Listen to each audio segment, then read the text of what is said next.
徐福记究竟是什么神仙组合，主打一个相爱相杀？这天，徐奶爸边给福宝喂小苹果，边叮嘱他外面天太热，记得回来睡觉。开门放他出去前，又忍不住唠叨了几句。福猪猪则用无辜的大眼睛看着奶爸，并点了点头，仿佛在说自己听懂了。不过福宝话虽是听明白了，但问题是他不听话呀。在外场溜达了几圈，开粉丝见面会，就直接躺在太阳下睡成了小熊毯子。担心福宝中暑的徐奶爸赶紧收猫，可无论如何呼唤小福都已读不回，任凭奶爸喊破喉咙，也一心只想睡大觉，可以说完全把对方的嘱咐抛到了脑后。不过徐奶爸如今也不是好拿捏的柿子，扭头就在镜头前曝光女明星搬家后变懒了。刚开始几天，因为要适应新环境比较活跃，福宝做标记做的屁屁都要冒烟了。可发现院子里的一切东西都是自己的后，福宝就彻底放下心来，直接原地睡大觉。至于为何福猪猪不搭理徐奶爸的呼唤，或许只是单纯的想拿捏对方。都知道福宝回国后并不会掰竹子，倍感无奈的他还曾尝试民间科学，虔诚的举起竹子，嘴里念念有词，天灵灵地灵灵，竹子自己断行不行。而在采访中，金牌经纪人徐奶爸表示，不同长度的竹竿其实就是食物丰容。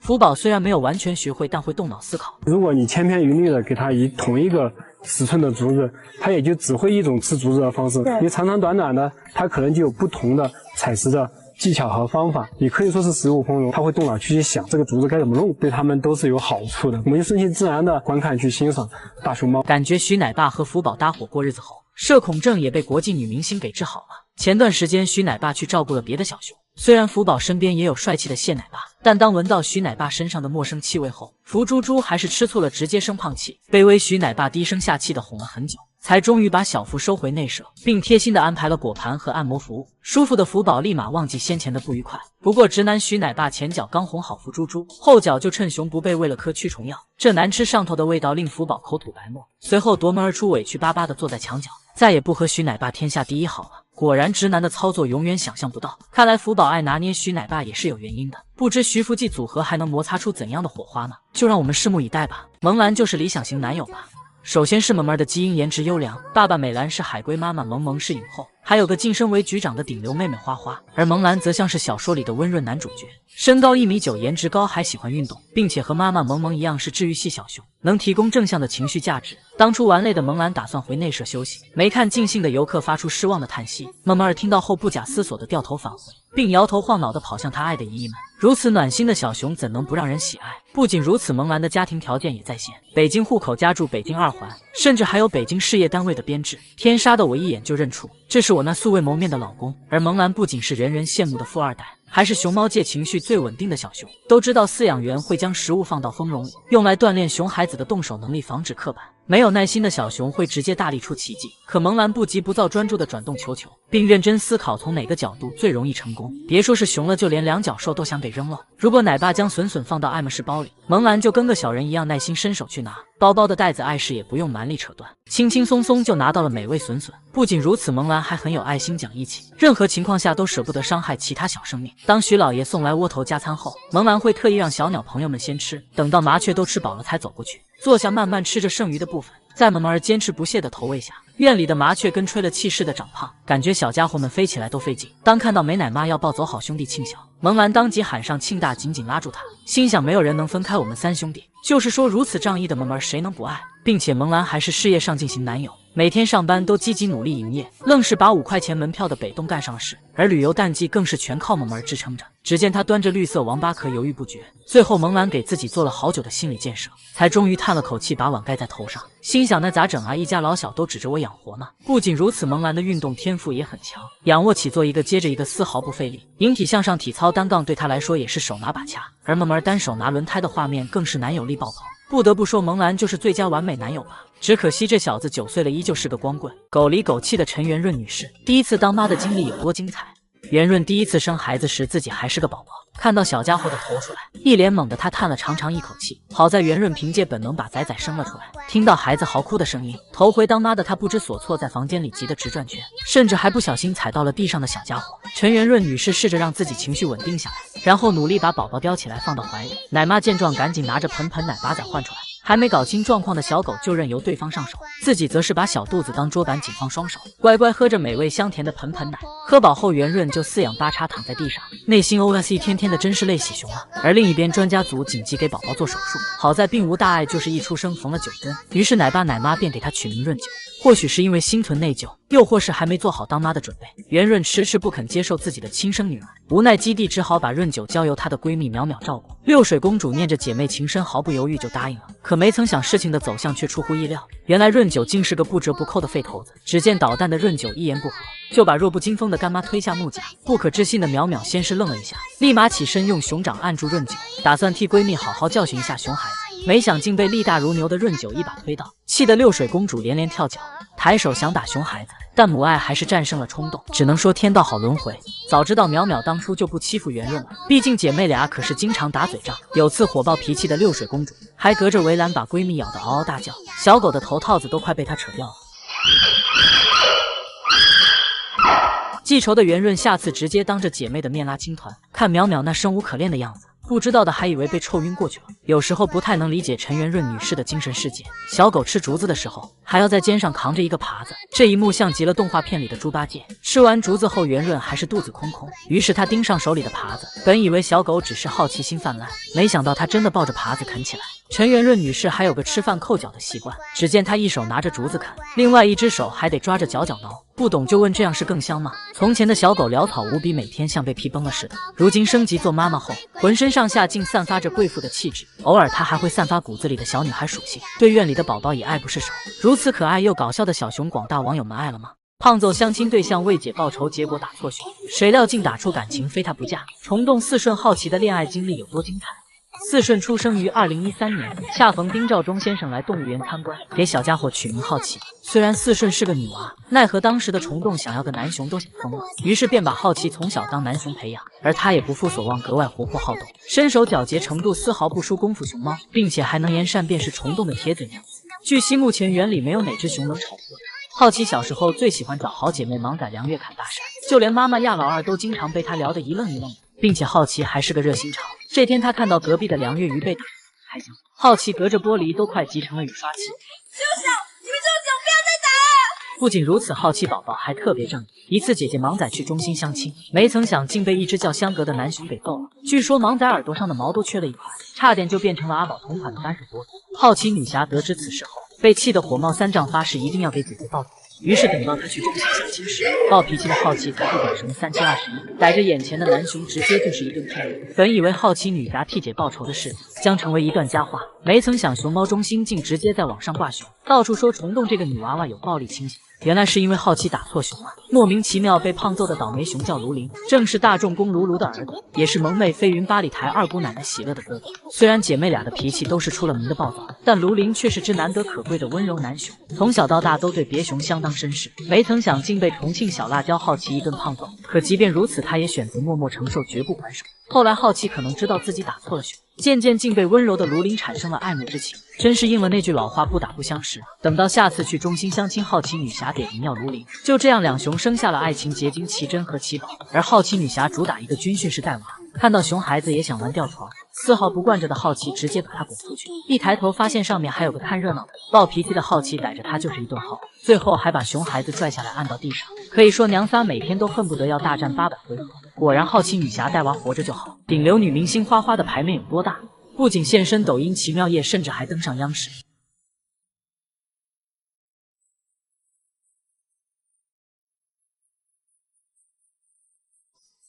没想到抖音奇妙夜居然把花花请来营业了，前面还是高雅的交响乐，后来才发现是花宝鸡专属 BGM， 勇气大爆发。紧接着就看见国民小公主出现在大荧幕上，如此呆萌可爱的花花，谁看了不心软软？不愧是女明星，牌面直接拉满。此前花花还多次被央视新闻报道，甚至还登上撒贝宁主持的节目开讲了。撒老师谈及花宝鸡，语气都变得温柔了起来。花花那个眼睛那一圈黑的呢，面积比较大，就是她的这个眼线呀画的呀。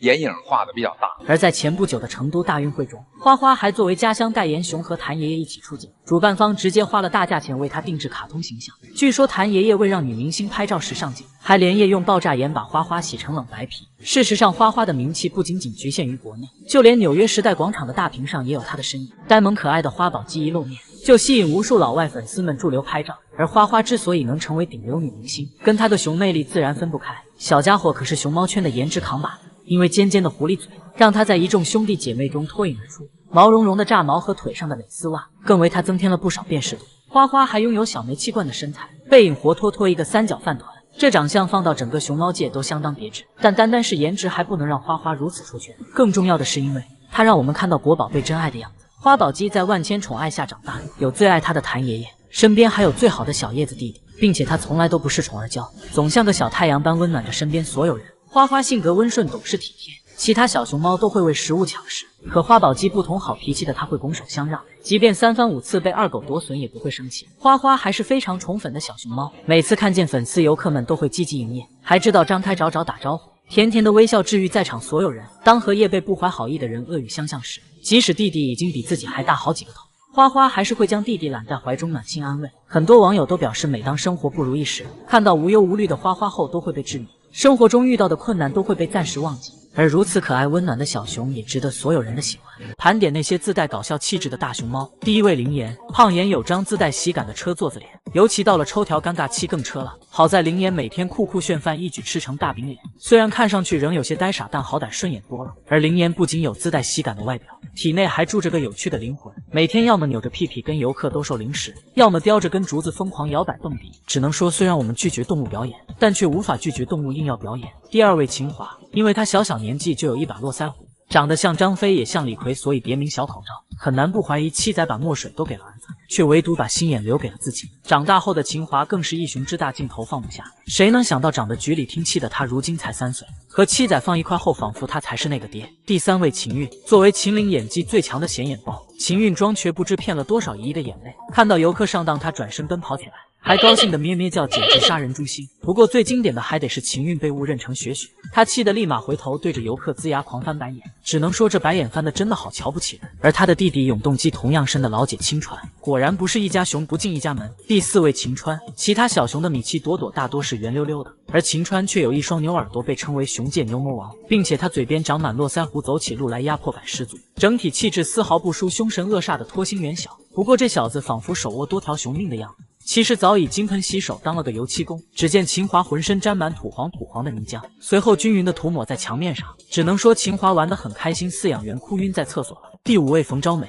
因为脸蛋自带相声属性，酷似冯巩，网友直接让她入了冯氏族谱，改名冯昭美。其实昭美本是正儿八经的野生大熊猫，结果3岁刚独立就吃了社会的苦，昭美只能去村民地里挖野菜充饥，被基地救助时浑身泥浆像个野猴，好在洗之后还能要就给上了编制。第6位郑生，郑生长得比昭美还像冯巩老师，各种表情包更是多到数不胜数，因为从小就是梭子蟹脸型，又被猫粉亲切称为宽姐宽宽。此外郑生还是只地道的养生熊，时不时端坐在树上参禅冥想，偶尔来个高难度倒挂金钩思考熊声，真正诠释了做熊就要心平气和。第7位嘉阳，身为奥氏挖煤集团新晋大股东，嘉阳工作认真负责，玩的比野猫都脏，浑身上下黑的发亮，鼻涕泡都出来了，就连创始熊奥总都得跟他鞠躬握手，恐怕奥利奥做梦都没想到公司竟会发展到行业顶尖的规模。网友还知道哪些自带搞笑属性的大熊猫呢？眼前这只胸肌过于发达的大熊猫，就是三太子萌兰的好兄弟庆小，也是斧头山3巨头中的团宠。没想到从小一副委屈脸的庆小，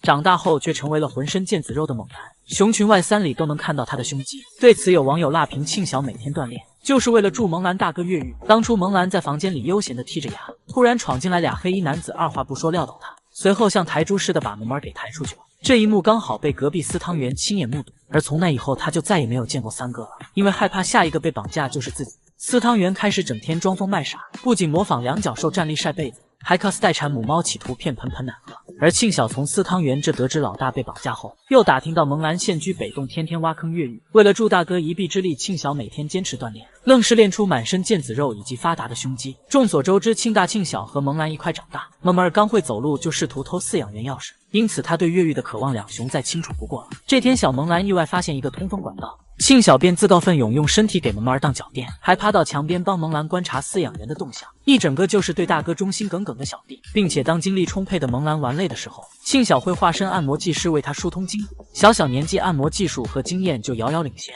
不过好兄弟之间也会互相打闹，只见庆大庆小以及小雅合伙把萌兰推下沟，干完坏事后还知道快速逃离作案现场。萌兰扭着小屁屁沿着沟底飞快奔跑，内心 OS 气喜熊了可别被我带到了，并且萌兰和庆晓也会争风吃醋，都知道美奶妈很喜欢长相可爱的萌兰。就连萌兰越狱都是她手把手教的，但这天美奶妈抱着庆小亲亲时，刚好被醋坛子萌兰看到，她立马上前拽住奶妈，痛斥对方花心，还顺便把美奶妈的袖子咬成了布条。庆小看到这一幕，忍不住捂眼偷笑，三哥好凶哦，不像熊家这么可爱。不过玩闹归玩闹，兄弟情谊还是很深的。当萌兰患上骨髓炎，整天没精打采时，好兄弟庆大庆小一直陪在萌儿身边，想到妈妈教的哪里不舒服就舔哪里。庆小开始不停舔舐着萌兰的下巴，即使自己已经困得睁不开眼，但依然没有停顿动作，也是小心翼翼。最终经过专业治疗，萌兰康复了。虽然他们很久都没有再见过面，但相信小家伙心中永远有彼此的存在，这份感情将温暖未来整个熊生。2023届熊猫仔仔究竟有多不省心？苏梅苏灿玩消失，吓坏老母亲。这天苏林突然发现孩子们不见了，随后就见他跟个大黑耗子似的到处寻找，心想天杀的熊贩子一个都没给我留啊！而此刻俩被拐孩童正在树上一声不吭的看着老妈满世界找自己。妈妈不会是在找我们吧？应该是在锻炼吧。感觉真的好像在找我们。要不你下去问问？只能说一孕傻3年，双胎傻6年。如果苏林能想到抬头看看，估计就不会狂刷3万微信步数了。不过好在最终发现了熊孩子的踪迹。只见苏林爬上树，小心地踩在树枝上，原以为他是想站稳后把儿子抱下来，没曾想竟直接一拳给熊孩子对下去了。果然惹谁都不能惹老妈生气。而最近开始练习爬树的瑞宝辉宝，同样把老妈爱宝搞得心力憔悴，还时不时拔颗油菜花助助兴。瑞宝甚至还在妈妈身上拉了坨大了。아이고 쌍둥이 녀석들 엄마 등이 저게 뭐야. 아이고 난리네 난리. 아이고. 俗话说书能忍屎不能忍，爱宝直接开启混合双打模式，之后更是把孩子扔给江宋奶爸管，因为知道爷爷会宠着自己。混世魔头光君更加放飞自我，就连称个体重都动个不停，江爷爷只好他抱到一边给瑞宝测。没曾想光君一个飞扑落到地上，之后更是自投罗网跳进盒子里，动作丝滑到令江爷爷捧腹大笑。不过很快精力充沛的光君就搞得江爷爷连连叫苦，半分想笑的力气都提不起来了。远在大鹅的喀秋莎虽然年纪尚小，但莎姐已经开始费妈模式了。这天饲养员刚给水盆换完水，小乌拉非要去试试，不让去还撒泼，最后把毛裤全部弄湿才肯罢休。丁丁波娃本想给熊孩子舔干净毛，结果不小心打扰到莎姐玩玩具，小乌拉直接站起来冲老母亲打拳，想必很快便看到丁丁揍娃的画面了。此外，如意的前女友金山也出来带娃了。金山仔每天不是挖煤炸矿就是爬树蹦迪，小家伙才半岁就已经有800个心眼了，会趁妈妈不注意偷溜出去玩耍。不过金山可没有丁丁脾气温柔，直接给熊孩子来了个360度倒摔。上一个这么惨的还是虫洞蟒小五，因为先前五阿哥故意和老妈对着干，动花盲仔怀恨在心，决定伺机报复。在此之后，哪怕小五学会爬直树，也少不了一顿爱的教育。盲仔把小五拽下来后还得意笑，没错，我就是故意的嬉戏，只能说惹谁都别惹老母亲。爱宝摆烂带娃后，江爷爷彻底笑不出了。这天艾女士刚出外场就直奔木家而去，只见她假装很饿，不停往嘴里炫竹叶，一举一动都在表示自己拒绝带娃。而双胞胎姐妹还没出门就开始干架，江爷爷蹲在旁边愁眉不展，长叹一口气，随后把手舞足蹈的小孙女送到爱宝跟前，试图用神奇的血脉传承唤醒闺女的母爱。谁料爱宝侧过身，忙不迭往嘴里塞竹叶，内心 OS 别找我别找我，老娘只想干饭。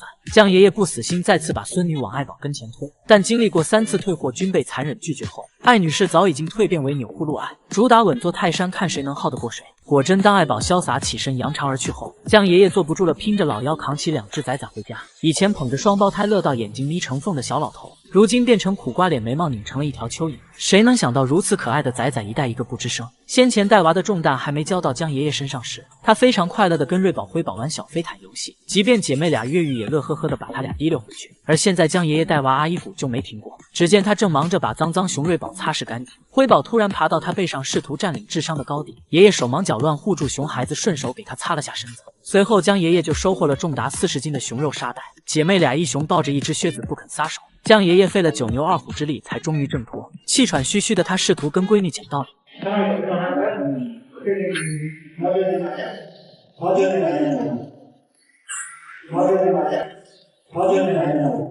而艾女士就像当初装瞎的江宝那样，假装无事发生，默默转过头去。阿爸你在说什么呀？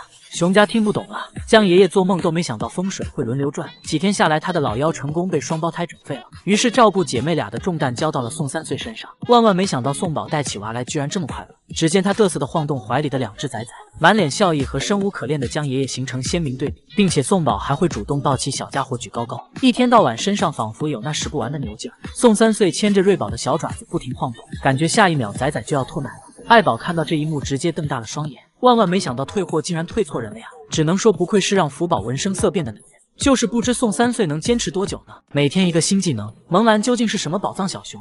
只见萌兰双手比心翻滚玩得不亦乐乎，随后化身魔术师霸气甩头，嘴里多出个小葫芦，感觉萌兰咬住道具后，整只熊都变自信了，慢慢灵活地翻着跟头来到姨姨们面前。随后超帅侧身被沙弥的在场游客七荤八素，不愧是手握北洞经济命脉的盟主，随便出手就能挽救旅游淡季，知道自己很帅。萌兰格外注重形象。这天他吃着笋笋，突然抬头舒展米奇朵朵，甜甜的微笑轻松拿捏2角兽。当萌二哥还在龇牙咧嘴掰竹子时，萌儿用牙固定住，随后使出洪荒之力，感觉竹子断的一瞬间，他整只熊都放松了。只能说没有什么是3太子不会的。自从当初萌兰用蛮力拆了摇椅，得到夏天烫定冬天冻定的铁丸以后，萌儿做任何事前都会认真思考一番。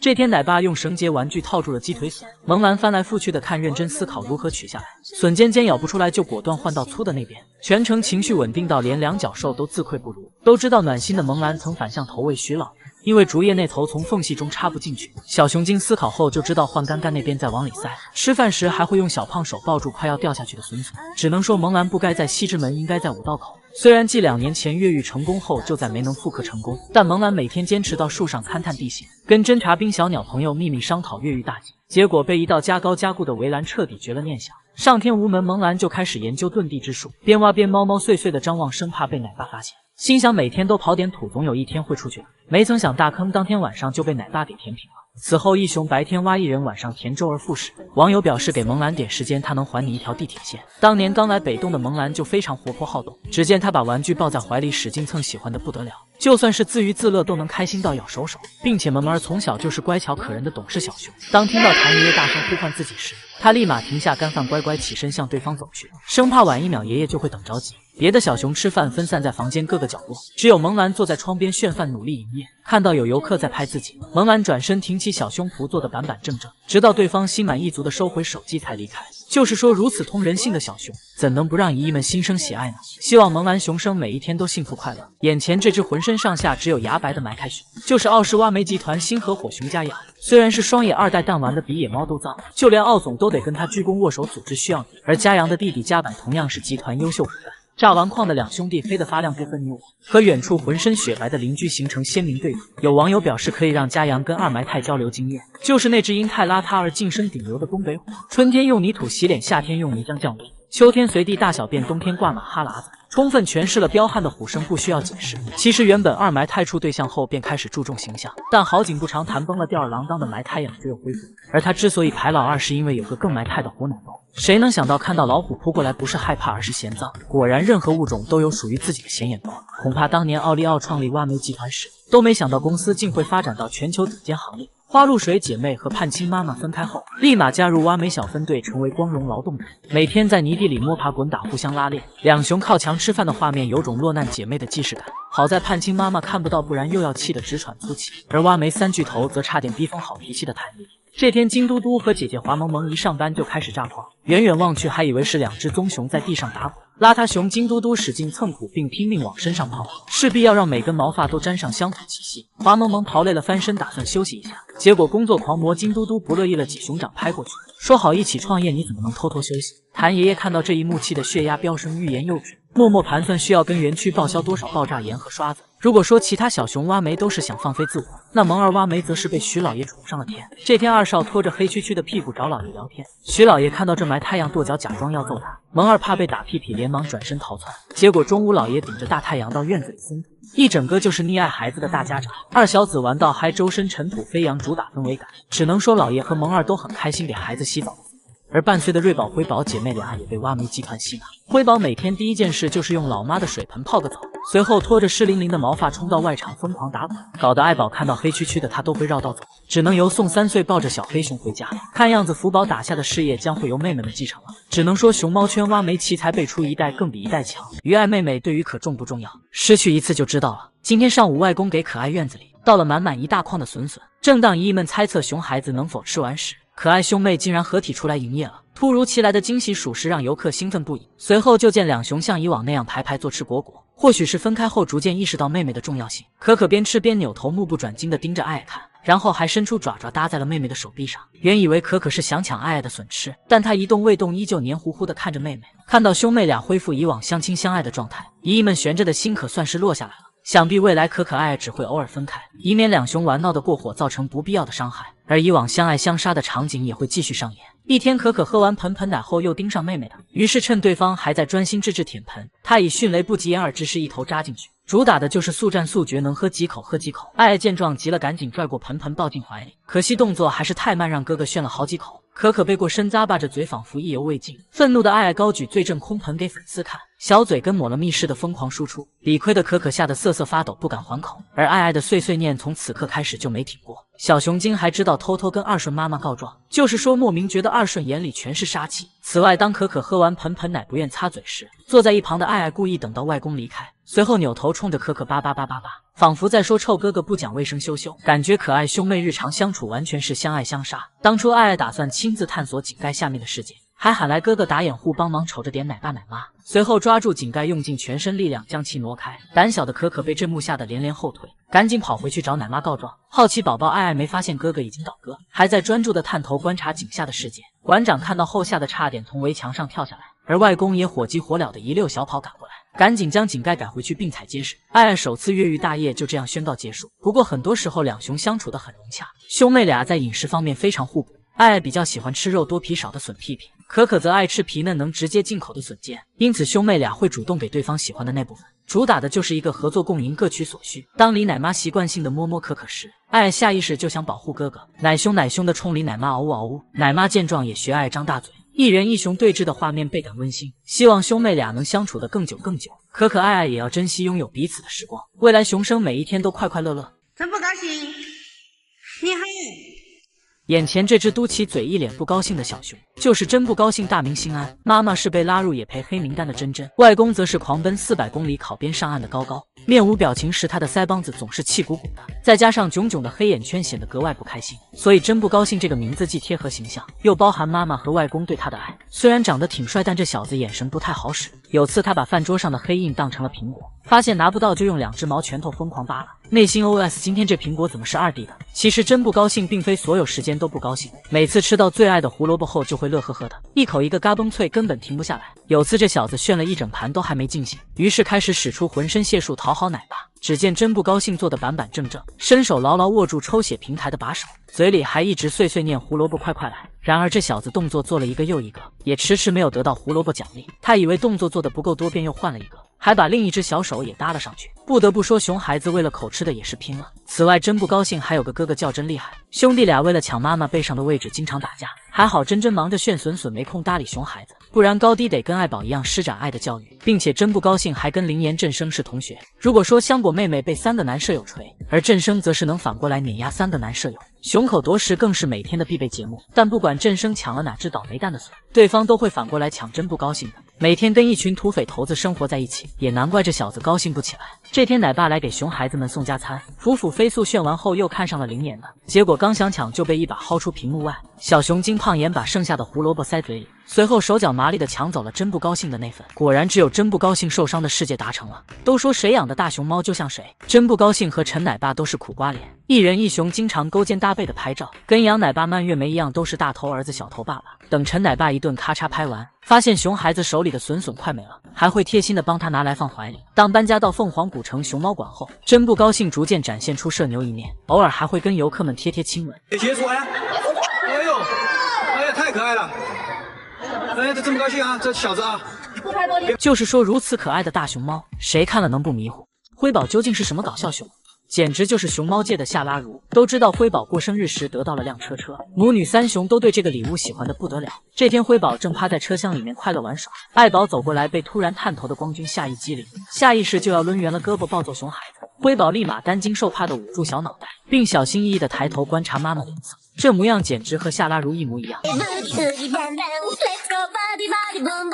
并且作为一只实打实的妈宝熊，辉宝主打爱妈妈就要爱她的一切。只见爱宝正蹲在床边五谷龙虎，守在下面的光君直接用须须洗澡，甚至还顺手抹了一下脸蛋。就是说放眼整个熊猫界都相当炸裂。而满头满脸都是须须的辉宝还屁颠屁颠的跑去跟妈妈贴贴，结果直接被爱宝一拳捶飞。艾玛这邋遢孩子谁爱要谁要。此外，当爱宝造青团的时候，辉宝则熊熊碎碎的跑到妈妈身后，用小手扒拉新鲜热乎的青团。就是说这一刻终于理解了啥叫一把屎一把尿的拉扯大孩子。并且辉宝跟姐姐们也主打一个反差，如果说大姐福宝跑起来像小猪，那辉宝跑起来则像兔子。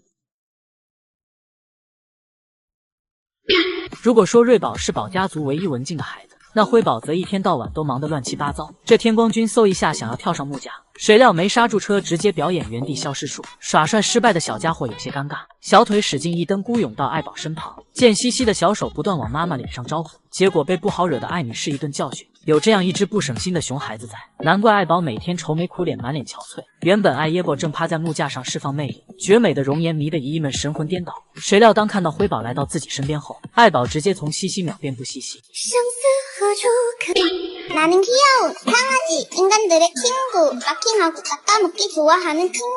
当瑞宝辉宝一同在木床上睡觉时，母爱突然爆棚的爱宝溜达上来，慈爱的将小田瑞抱在怀里贴贴，并一屁股坐在了辉宝身上。光君不愧是莽小五的绯闻女友，两熊就连待遇都1比1复刻。不过有时两姐妹也会联合起来废妈。只见瑞宝牢牢抱住爱女士的头，光君则在下面使劲拖妈妈的腿。或许是觉得打起来的话顾头不顾尾，倍感无奈的爱宝直接一屁股坐在桥上，放弃抵抗，原地摆烂爱谁谁。看来就算是熊猫妈妈带娃也会崩溃。